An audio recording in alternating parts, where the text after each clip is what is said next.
In a world full of shadows, secrets don't stay buried for long. Open the door, step into the unknown. This is the Lots Full Podcast.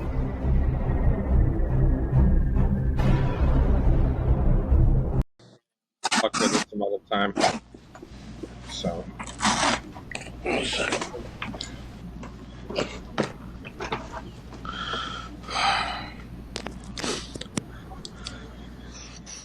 I have technical difficulties here. Yeah.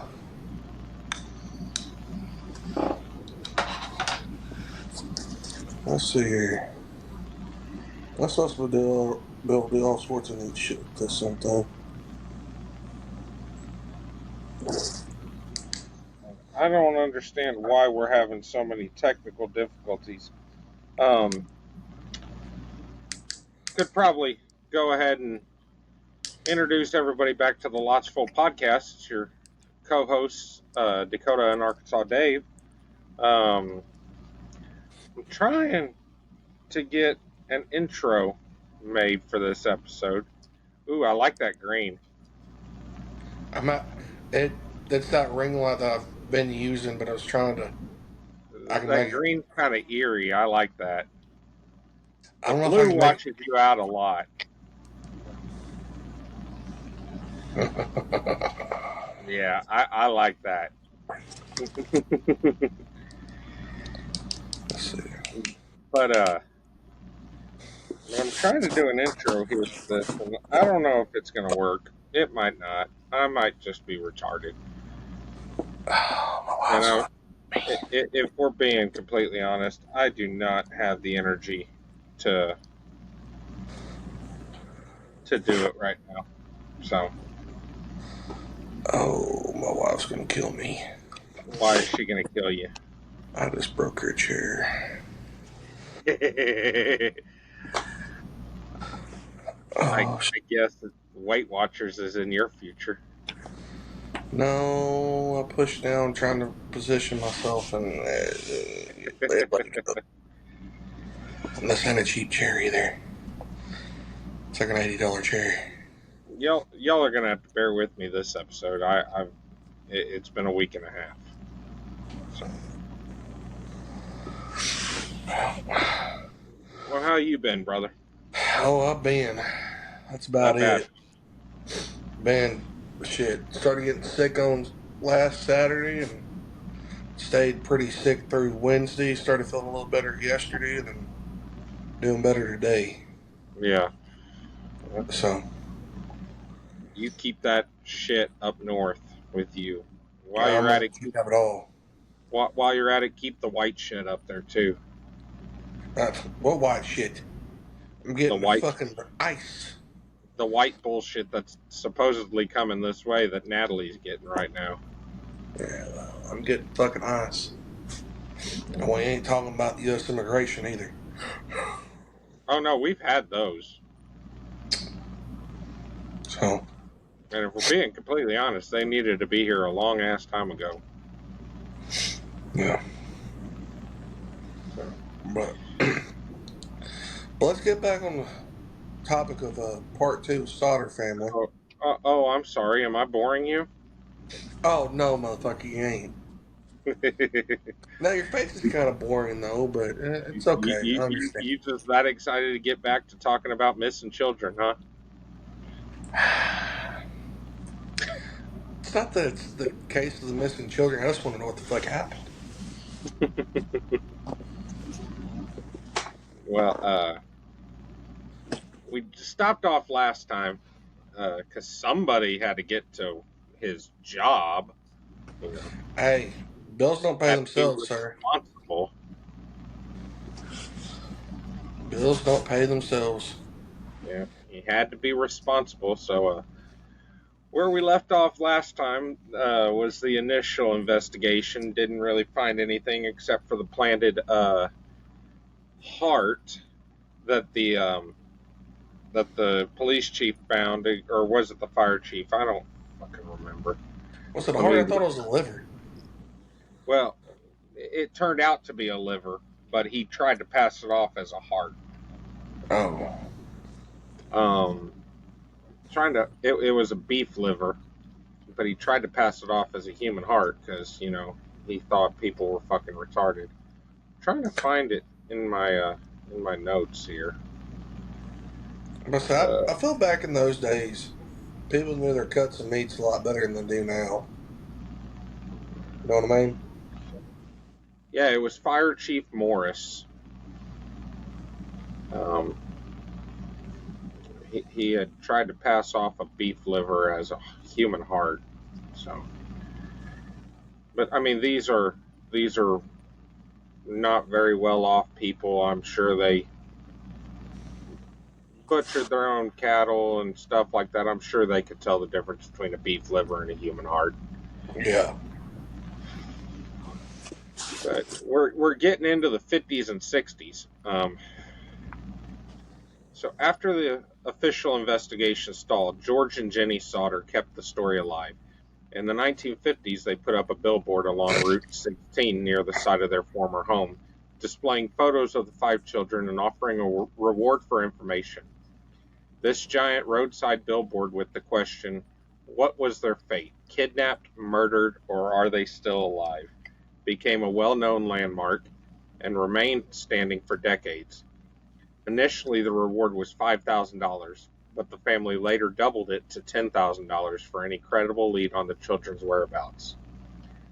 The Sodders also printed and distributed flyers and posters about the case nationwide, featuring the children's pictures and puzzling facts in hopes of generating tips.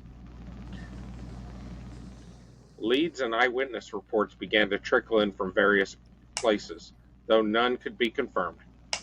Among the most intriguing accounts, Christmas night 1945, a woman claimed to have seen the 5 children peering from a passing car while the fire was in progress. If true, this suggested they might have been removed from the house before or during the blaze. The morning of December 25th, 1945, a woman who ran a tourist court, which is like a motel, between Fayetteville and Charleston, about 50 miles away, said she served breakfast to several children the morning after the fire, and that there was a car with Florida license plates parked at the tourist court at the time. She believed the children were the Sauter kids and notified police. 1 week after the fire, a woman working at a hotel in Charleston, West Virginia, saw the children's photos in a newspaper and reported that 4 of the 5 had stayed at her hotel around that time with 2 men and 2 women of Italian extraction. She recalled that the entire party arrived late at night and that the adults were hostile, refusing to let her speak with the children. She said the men spoke rapidly in Italian and immediately silenced the group when she attempted friendly interaction. "I sensed I was being frozen out," she reported. The group left early the next morning. This detailed account was given to authorities, but no firm conclusion could be drawn from it. So Florida license plates.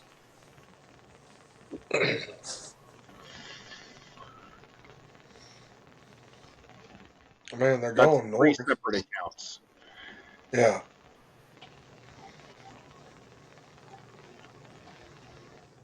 I find the second and third one the most intriguing.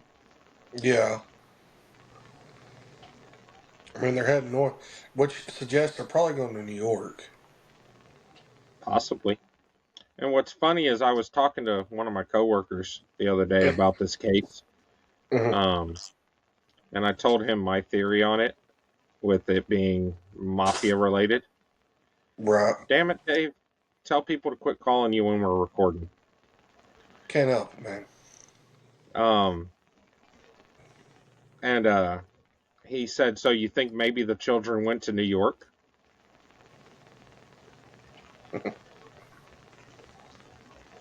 Same thing I'm thinking. Throughout the late 1940s and 50s, George Sauter relentlessly chased down leads at his own expense. If someone reported a sighting or a rumor, whether it was a child in another town resembling one of his or a message relayed through acquaintances, George would drive across the country to investigate. For instance, the family received a letter from a woman in St. Louis claiming her daughter Martha was in a convent there. Another tip came from Texas, where someone at a bar overheard an ominous conversation about a long ago Christmas Eve fire in West Virginia. There was even a claim that the children were living with a distant relative of Jenny's in Florida. George tracked down each rumor and story, yet sadly every trip led to a dead end. He always came home without children or answers. And sadly, a lot of tips like that tend to fizzle out because people are just wanting the money. Yeah, and that's a good point. Sadly, like, you have to offer this money to entice people to come forward if they have information.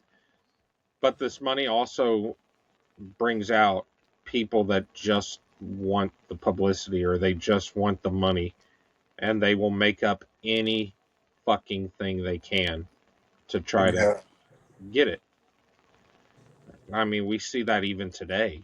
Like, look at all these fucking clout chasers around the world. I mean, hell, we're chasing clout, but we're fucking chasing our own clout, you know? Right. Like, I mean, do what you can do. exactly. In 1967, more than 20 years after the fire, a new piece of evidence stunned the Sodder family. Jenny Sauter received an envelope in the mail postmarked from Kentucky with no return address. Inside was a photograph of a young man in his mid-20s. On the back of the photo was a handwritten message. Louis Sauter, I love brother Frankie. ILIL boys, A90132 or 35. The Sauters were astonished at the resemblance. The man in the photo had the dark, curly brown hair, brown eyes, straight, strong nose, and an upward tilt to his left eyebrow, just like their son Louis, who was 9 at the time of the fire. It genuinely looked how Louis might appear as a grown man. The cryptic note on the back only deepened the mystery. The Sauters once again hired a private detective, this time to travel to Kentucky and investigate this lead. In a frustrating turn of events, that detective never reported back to the Sauters. He vanished, and his findings, if any, were never communicated to the family. Fearing for the safety of their possibly surviving son, George and Jenny did not publicize the contents of the letter or the exact postmark at the time. However, they did update the famous billboard to include the new photo of Louis alongside the aging portraits of their other missing children. So that sounds like either A, private detective did go out there and got whacked. That's my theory. He got Hillary Clinton. Or B, he got paid off and disappeared. Which is also likely, especially if you're dealing with mafia. Oh, yeah. I mean, the mafia ain't always going to whack you for whatever reason, but they're going to either disappear you or they're going to pay you off. Yeah. One or the other. And I think they would they try the easier method first before they whack you. Yeah, that's true. Because, I mean, you got to think about it. If you whack him, that brings more heat. It brings eyes. Yeah. If you just pay somebody off, they just kind of go back on their merry way. So, yeah, that's what I do. I mean, if I had the money, yeah. If you're mafia, you got the money. I mean, they can pay me off. I don't know what they'd be paying me off for, but they can pay me off. Like, yeah, well, I am not too proud. Huh? I am not too proud to say I am not for sale. That's right. It might do a few strange things for a piece of change. If the price is right, my silence can be bought. Yeah. So. My wife, I'll tell you funny real quick. My wife the other night, she's like, "Babe, I got a question." She's like, "Okay." I was like, "What?" She's like, "Would you hit me for $1 million?" She didn't say how hard. Just tap her on the shoulder. Boom. You're $1 million richer. Exactly. If it meant that to knock her out, I might still do it. I mean, $1 million would pay for the hospital bills and bail money. That's what I told her. She's like, "Would you do it for any less?" Maybe 500,000. Maybe. Cover the hospital bills and bail money, and we'll talk. Right.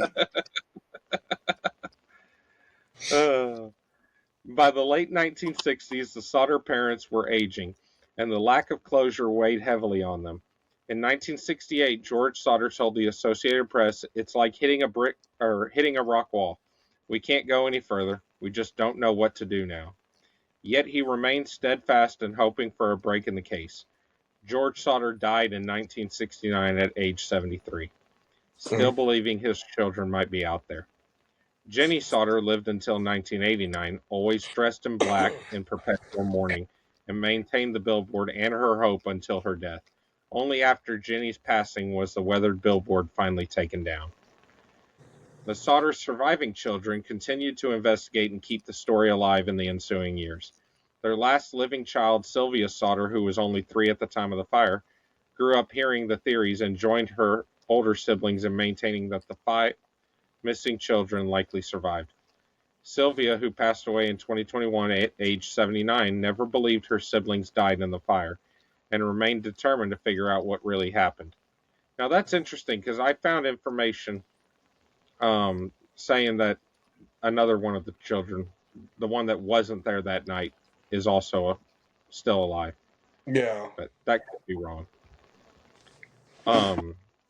Over the decades, the Sauter case became one of America's most enduring unsolved mysteries, often featured in articles, books, and discussions of unexplained disappearances. The family's persistence meant that new generations heard the story, and tips or memories would occasionally surface, though none have definitively solved the case. As Sylvia's daughter, Jenny Sauter's granddaughter, put it in a 2022 interview, it is unlikely the family will ever get closure. By now, anybody who knew what happened would have been my grandparents' age. And if the missing children themselves were alive, they would be in their 80s or 90s and could have contacted the family if they wished. The mystery, it seems, may endure indefinitely. Damn. Okay. So, well, here's my question. The kids are still looking, but what about their kids? Well, that's what it says. Sylvia, so I had found information that another one was still alive, but Yeah, the one that was this, military. yeah, this that I wrote down is saying that Sylvia was the only one, and I must have fucking blanked out when I was typing it out. Otherwise, I would have caught it and done more digging into it. Right. But it says she died in 2021, and her children are still hopeful and still kind of looking, but they're also like, you know, the odds of it being solved now. Yeah, next to impossible. Yeah. But it's like they're still looking, but they're not looking super hard. You know what I mean? well, here's the funny. You could do a DNA test. Yeah. It is possible that they had kids. Yeah. But who are you going to DNA test? DNA test yourself. Okay. Ancestry. So yeah. Do So a that shows 23andMe. you yours. But if you're trying to find somebody, you would have to have their DNA also. But for that to happen, they would have to know somebody that they suspect might be one of the children or a descendant of one of the children. You know what I mean? Right. So, with like Ancestry, you've never done it, I don't think. I have. I've used Okay. Ancestry. I've never done the DNA part, but I've used Ancestry. Okay, I've done the DNA part. Mm-hmm. So, take a swab, send it in, blah, blah, blah. And then what it's going to do, it's going to match you to everybody in their database that is given permission to make their DNA public. Okay? Yeah. And then it's going to give you CMs. Okay? And those Mm-hmm. CMs, the higher the CM, the closer that person is in being a relative. Whether it's Yeah. half sister, uncle, cousin, first cousin, second, third, fourth, fifth, sixth, whatever, so on down the line. So, say if their aunt and uncle had kids, they're going to pop as a first cousin. Yeah, I'm smelling what you're stepping in right now. And if you do it across multiple ancestry sites, the Mm-hmm. possibility of hitting one is quite great. Right. You just have, Right. you just have to figure out when you do it, and you got to pay attention. What side is parent one? What side is parent two? Now, I've got two thoughts on that. One is a funny and one is a legitimate statement. We'll put it that way. Okay.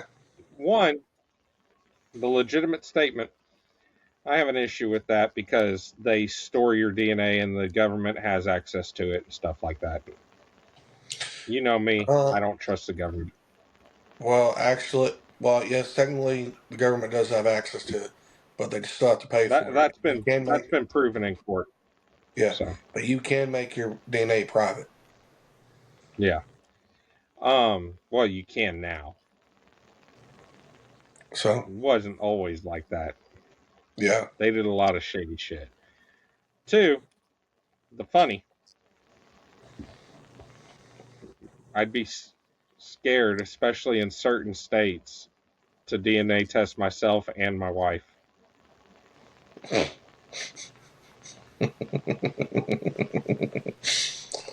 Oh, Not mentioning those states, Alabama.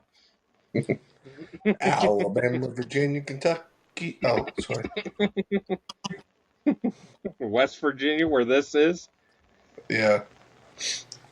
So just a thought.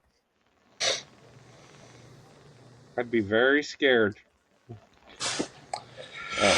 So do you have a theory? My theory is Okay. this is how this Well, went down. hold off. Don't say it yet. Um, because I've got some theories right here with some evidence and stuff like that, for and against, and it might change your opinion. But do you currently have a theory Yeah, I do. that you feel strongly about? Yeah. Okay. Um, Several theories have been proposed over the years to explain the Sodder children's disappearance. The main theories include, and this is theory number one, all right? They perished in the fire, which is the official story. Occam's razor. The simplest explanation is the most likely. Right. And the simplest explanation is that the 5 children did in fact die in the house fire, and that the lack of remains was due to the fire's intensity and the subsequent disturbance of the site. Some fire experts note that certain conditions, like the presence of combustible materials of the bulldozing and soil covering creating an oven effect, could conceivably destroy bones. It's also suggested that the fire actually burned for many hours into the morning, not merely 45 minutes, which could have allowed more complete incineration. However, this theory struggles to explain the total absence of skeletal remains, especially given modern knowledge that typical house fires do not completely cremate bodies. Right. Okay. Theory number 2, abduction and arson. The Sauter family's favorite theory was that their children were kidnapped by an enemy or criminal group, and that the fire was deliberately set as a diversion to cover the abduction. A commonly cited motive is retaliation or revenge by the Sicilian mafia or Mussolini sympathizers, given George's outspoken anti-fascist views. The threatening remarks from the insurance salesman and the stranger's warning about the fuse box lend some credence to the premeditated plot. In this scenario, it's believed that someone took the children out of the house, possibly luring them outside or carrying them out, then set the house on fire using something like an incendiary pineapple bomb thrown onto the roof, which correlates with Jenny hearing a loud thud. The cut phone line, stolen ladder, and disabled trucks are all seen as sabotage to impede rescue or communication. Proponents of this theory point to the multiple sightings of the children with unfamiliar adults as evidence that the children may have been alive and taken elsewhere.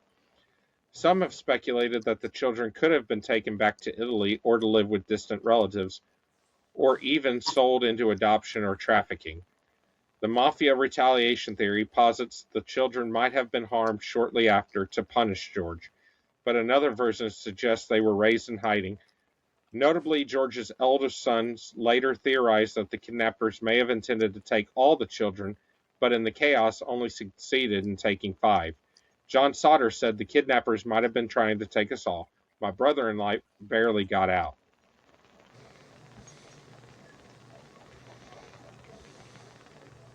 Okay.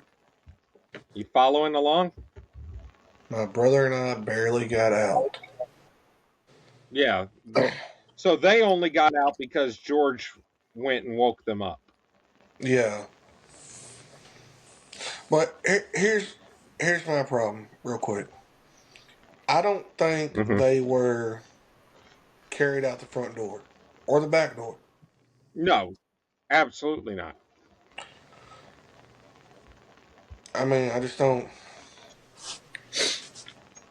That don't make sense to me. You're going to hear that. Yeah.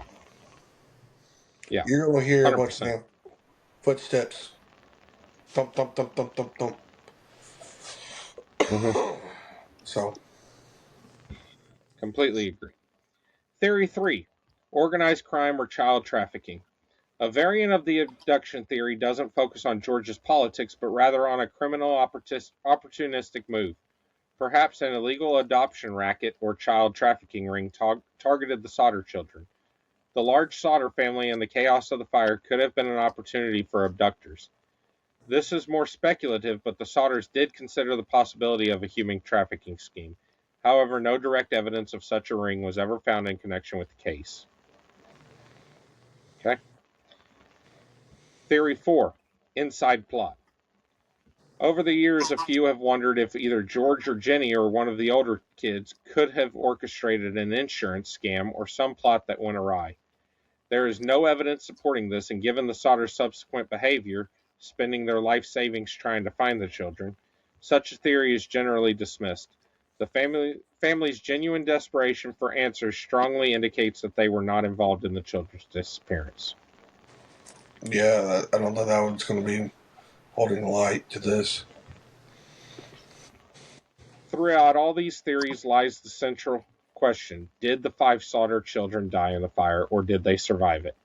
The family firmly believed the latter, while officialdom leaned toward the former. Modern re-examinations, including a 2018 episode of History's Greatest Mysteries, still present both possibilities, leaving the Sauter case open to interpretation.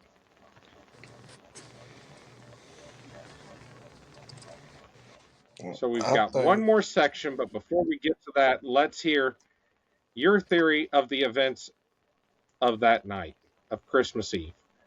Start at the beginning and walk through exactly what you think happened.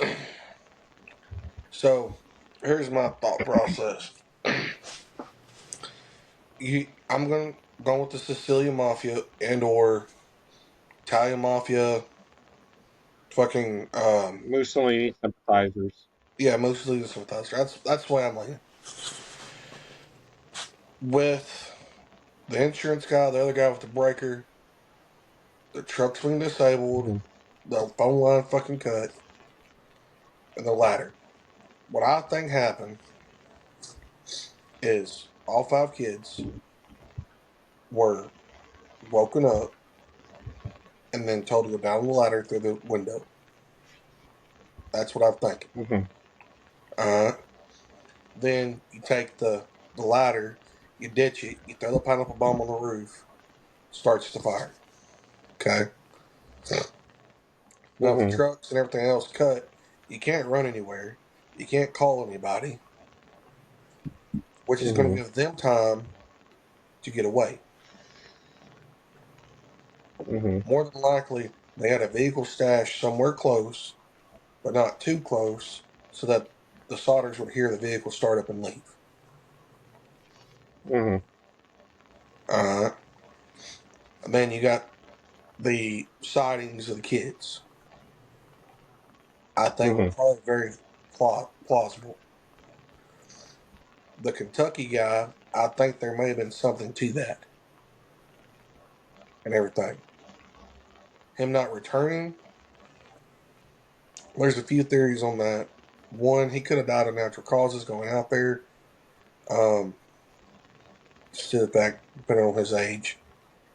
2, he got paid off, or 3, he got whacked. Which one, I'm not really sure. You would have to look into the family and everything to kind of figure that out. And or he could have just been a shady asshole that just wanted money and then took it and left. Who knows? I think the Sauter kids survived. I think they went to New York, and then from New York they got split up. But after that, I couldn't tell you. Okay. So what's your theory? So my theory, okay, we're going to start at the beginning. I do not buy that the prank phone call was just a prank or a misdial. I don't buy it. Had that been the only thing that happened that night, maybe it was just a prank, you know? But how many coincidences does it take before you start to think there's something going on? Okay. And what are the odds that somebody prank calls the family that night, given everything else that happened that night? I don't know. Odds probably pretty low. Slim to none. Yeah. Like, that's a hell of a coincidence. Right. So my theory is trying to think of the best way to lay it out for you. All right. My theory is they planned this out. They plotted it. This was an assassination. Okay. That's all it was.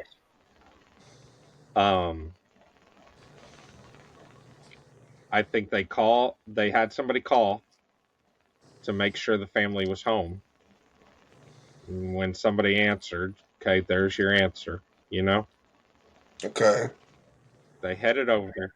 I do not think that what they heard on the roof was an incendiary device. My theory is somebody got over there, and at some point, this is the part that I have a hard time figuring out in my head. At some point, it changed from just an assassination plot to a kidnapping. I think that they planned to take all the children to send a message to George. Okay. And kind of bully him into shutting the fuck up. Okay. I think they used the ladder to climb up to the roof, and they were taking the children out that way, forcing them out. I don't think the children went willingly. No. And I think at some point something happened. My theory is a child slipped or something, and that's what Jenny heard. And they knew it caused a lot of noise, so they abandoned their plan to take all the children and stopped with what they had, you know? And then they lit the fire close to the fuse box, probably using the wires to short circuit and cause a spark next to an accelerant, like gasoline. Okay. To make it look like an accident. I think they loaded the children up into a vehicle, took off while somebody stayed behind. Probably that guy, what was his name? The guy that they caught later, Lonnie Johnson. I think he was involved. You know, for legal reasons, this is just a theory. It's not indicting anybody. I do think Lonnie Johnson was involved, though. I think he was meant to stay back to sabotage the phone lines, hide the ladder, and disable the trucks. That way, the family would be too preoccupied at the moment to realize their children were gone until they got far enough away. I think he got spotted, and I think the whole, I was stealing a block and tackle was an alibi. Okay. Because again, and the reason for thinking all that about Lonnie Johnson goes back to the same reason I don't think the phone call was a coincidence. Right. The odds of all of that happening on the same night, Yeah.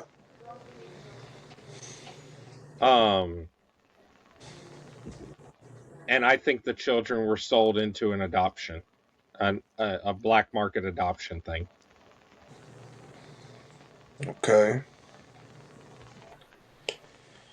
I don't see anything that would lead me to believe human trafficking. Some of them may have been sent back to Italy, some might not have. I don't think all of them were kept in the same place, though. I don't think I think they were split up in some different directions. I don't think they were necessarily sent back to Italy. I think they were split up among the U.S. Yeah. Everything, and that's what I think. I'm not ruling out that some of them. Yeah, I'm not ruling out that some of them could have gone back to Italy, but I don't think all 5 children were sent to the same place. Well, we're talking post-World War II, the early years before, or early years afterwards. So the rebuilding of Italy, Europe, absolutely insane. So I mean, they could have went back, but I don't think they did. I mean, the fact that it's during the Reconstruction period after World War II leads credibility to me thinking they might have gone back to Italy, because it'd be a lot easier for you to hide somebody in all that chaos. That is true, and I agree with you on that. But the problem is, you're also going to have to get documents, which not that hard to do back then. Possibly. You could say, we were in a rural family and all of our documents got lost because our house got bombed or whatever. Yeah. So, but it's the documents from America to Italy. Not. Maybe. Unless you just don't mention that unless you smuggle them into Italy and then don't mention that they came from America. Yeah. It was a lot easier to smuggle back then. Yeah, which means you're probably going to have to go by ship. And you're not going by plane. Yeah. And again, the chaos would help with the smuggling. Yeah. Now, all that being said, I don't think they went back to Italy. No. I agree with you. I think they were split up amongst the U.S. I'm just not ruling out Italy. You know what I mean? Yeah. I do think that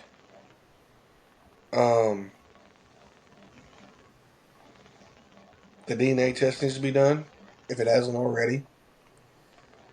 I think that would... I think that's a wonderful idea. Yeah. I think that would give some credibility to try to find... And you might want to find them one or two that away. Especially if they had kids. Is that how many girls were taken? I think 2. I'd have to go back and look.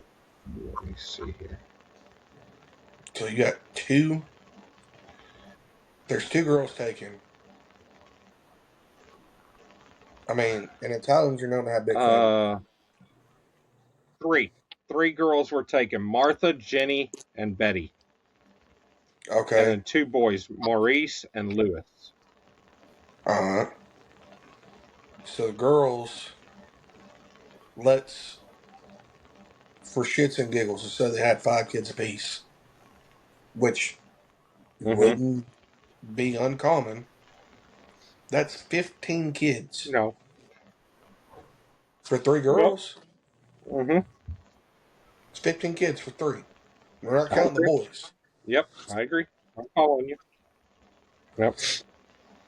And if the boys had kids, well, that could be another 10. Mm-hmm. So somebody somewhere, second or third cousin, you can trace back possibly to this group. Yeah. But Now, my thought process as to why they were split up, I tried to put myself into the mindset of somebody that was involved in the kidnapping. uh, Um, if I were to do that, not saying I would, because I wouldn't, that's fucking horrible. yeah, I would split them up, because let's say George keeps searching and he finds one. yeah, Cool. You found one. Now you got to find the other 4. You're yeah. still missing kids, you know? Mm-hmm. Whereas if you keep them all together and he finds one, he finds all of them. Yeah, exactly. And if you don't let the kids talk to So, each other once they split, they're not going to know where they're at. yeah, yeah, 100%. So, But it sounds like we're in agreement that it was a kidnapping. yeah. I think it's kidnapping / assassination attempt, but yeah. Yeah. Well, despite decades of investigation, several unanswered questions and puzzling details remain. And this is the last section, okay? Yeah. Why were no human remains found? In a typical house fire of less than an hour, it is expected that skeletal remains would be found for each victim. The Sodder fire yielded no identifiable bones or teeth in the immediate search. Later, only a few bone fragments from a person older than any of the missing children were recovered. This is highly unusual and has never been fully explained to the family's satisfaction. Was the fire truly hot enough and long enough to cremate 5 bodies, or were the children's bodies simply not there in the ashes? Yeah. Okay. What caused the loud thud on the roof? Jenny's account of something hitting the roof at 1 a.m. suggests a possible incendiary device or bomb thrown onto the house. Indeed, the family found a charred rubber object in the yard that George believed was an explosive pineapple bomb like those used in World War II. If an arsonist attacked the house, this could be the ignition source of the blaze. However, no official investigation ever confirmed the object's nature through forensic analysis at the time. Who cut the phone line and why? The discovery that the telephone line was cut 14 feet up the pole indicates deliberate sabotage. The man who admitted to it, Lonnie Johnson, gave a dubious explanation that he thought it was a power line and wanted to shut off power and facilitate a theft. Cutting a phone line to steal a block and tackle makes little sense, and it's never been clear if Johnson was telling the whole truth or if he was part of a larger plot. His true motives remain murky, and police records of his interrogation are lacking. Why were the Sauter's ladder and trucks disabled? The ladder's removal and simultaneous failure of both trucks strongly suggest pre-planning by persons unknown. If someone intended to trap the family in the fire, hiding the ladder and tampering with the vehicles would be logical steps. However, no culprit was ever identified for these acts. The ladder was simply found and returned, and the trucks eventually started normally later. indicating perhaps an intentional flooding of the engines or other minor sabotage. The question of who did this and when, likely while the family was asleep, is unanswered. What about the sightings of the children? Multiple independent witnesses claim to have seen the Sodder children in the hours, days, and even weeks after the fire, in a car, at a tourist stop, and at a hotel. If these accounts were accurate, it means the children were removed from the fire and taken on a journey. Yet, despite these leads, no trace of the children were ever found in those locations. Were these cases of mistaken identity, or were the children moved frequently and hidden by their captors? The truth behind these sightings is still unknown. Who sent the 1967 photograph, and was it really Lewis? The anonymous letter from Kentucky with a photo of a young man resembling Lewis Sauter raised huge questions. The cryptic note, "I love brother Frankie," and other odd phrases has never been decoded. The family's attempt to investigate led nowhere when their PI vanished. To this day, it is not confirmed if the man in the photo was indeed Lewis Sauter or someone playing a cruel trick. The origin of that letter remains one of the Sauter case's most tantalizing loose ends. If the children survived, why did they never contact the family? This heartbreaking question haunts the Sauter story. If the 5 children grew up elsewhere under new identities or in hiding, one might expect that in adulthood at least one of them would recall or discover their past and seek out their siblings or parents. Yet no known contact was ever made. Some family members theorized that perhaps the children did eventually know and kept silent to protect their parents from harm, or perhaps they were raised not knowing their true identities and thus never realized who they were. Without any of the 5 individuals to speak for themselves, this question lingers as the most profound mystery of all. In the end, the Sauter family's mystery endures as an unsettling combination of tragedy and uncertainty. The events of that Christmas Eve and the bizarre sequence of obstacles that night suggest that foul play was likely involved. Yet all official efforts to find the children or culprits failed. The case remains officially unsolved, a cold case that has haunted Fayetteville, West Virginia for over 80 years. The Sauter siblings and their descendants have kept the story alive so that the lost children, Maurice, Martha, Louis, Jenny, and Betty, will not be forgotten.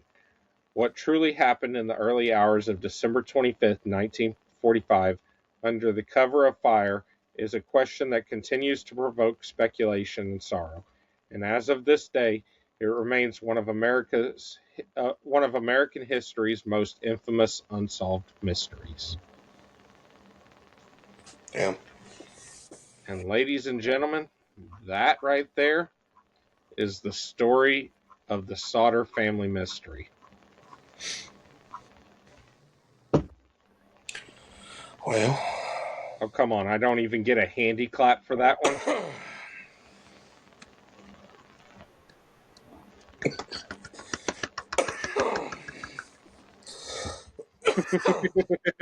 Good job. Even give you a couple coughs at the end. Yeah. I think that was a very detailed report. I do agree. I do agree, buddy. I think for many more years. I spent 2 weeks on that bitch. Damn. I think for many more years it's gonna